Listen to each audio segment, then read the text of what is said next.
गुरमुख हो बोल जयकारा, बोल मेरे श्री गुरु महाराज की जय। महापुरुष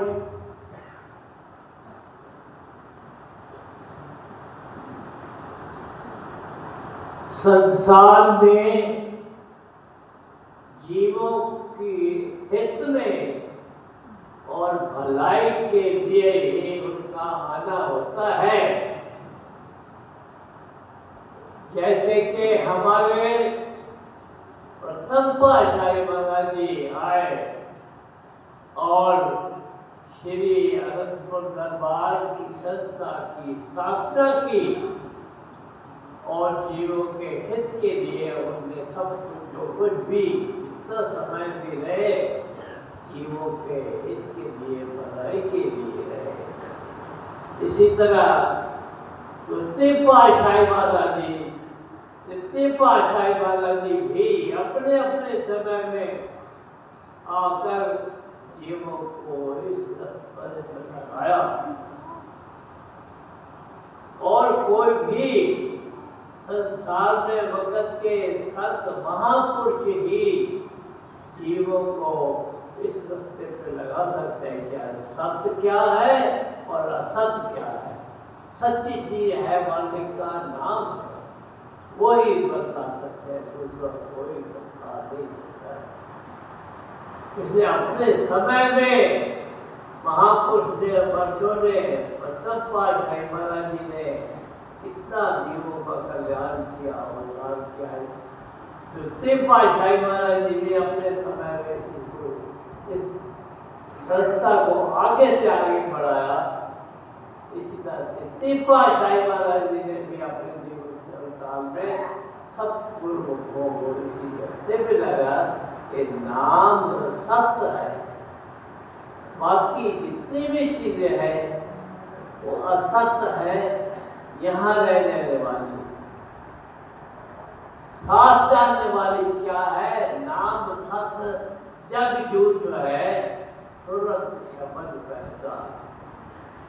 नाम ही सत्य है, सुरत और शब्द की पहचान कराने के लिए महापुरुष संसार में आते हैं।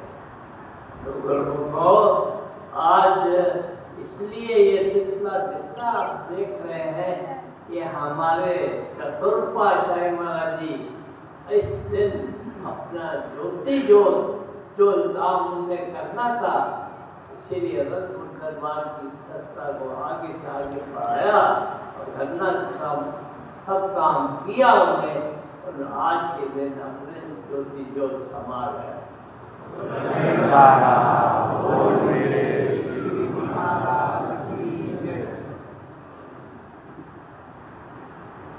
इसी तरीके से महापुरुष जीवों की भलाई के लिए संसार में प्रकट होते हैं और जीवों के हित के लिए जितना हो सके आप देखो चौथी पातशाही प्राग धाम में ही देख लो जितना सिलसिला पहले चलने शुरू हुआ उन्होंने यहाँ रहकर काफ़ी ज़मीनों को आबाद कराया, काफ़ी काम कराए। तो उनका मतलब ये है कि महापुरुष जो भी वक़्त के महापुरुष है अपने जीवन में दूसरों के कल्याण के लिए ही सोच होती है और उनको कल्याण करते हैं। इसलिए आज हमारे चतुर्थ पातशाही महाराज जी का अवतर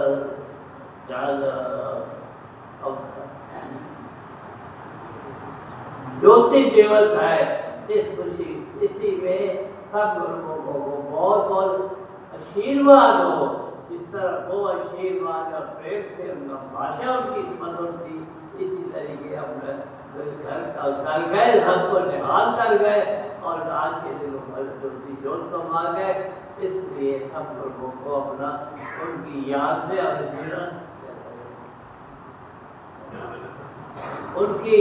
उनकी याद दिल में बसा के रखें कि किस तरह का से उनका बात और भाषा कैसी थी, कैसे मधुर भाषा बोलते थे। इन चीज़ों को देखना है कि महापुरुष संसार में इसलिए आते हैं जीवों के हित के लिए। मेन चीज है, जितने भी महापुरुष संसार में आते हैं जीवों के भलाई के लिए, कल्याण के लिए होते हैं। इसलिए महापुरुष जो थे अपना चतुर्पाद साहिब महाराज जी भी अपने समय में आकर जीवों के कल्याण करते हुए अपना सलाह, अपनी याद इस संसार में छोड़ जाते हैं कि महापुरुषों ने किस तरीके से जीवों का कल्याण किया, किस तरह का क्या क्या काम किए। तो इसलिए हमारा भी फर्ज है जो भी हमारे महापुरुष हो उनकी याद दिल में बनाए रखें और उनको हमेशा याद रखें कि किस तरीके उन्होंने संसार को चलाया और संसार में आकर उन्होंने जीवन सबको रास्ते पे लगाया। इस तरह से सब लोगों को बहुत बहुत आशीर्वाद हो। बहुत बहुत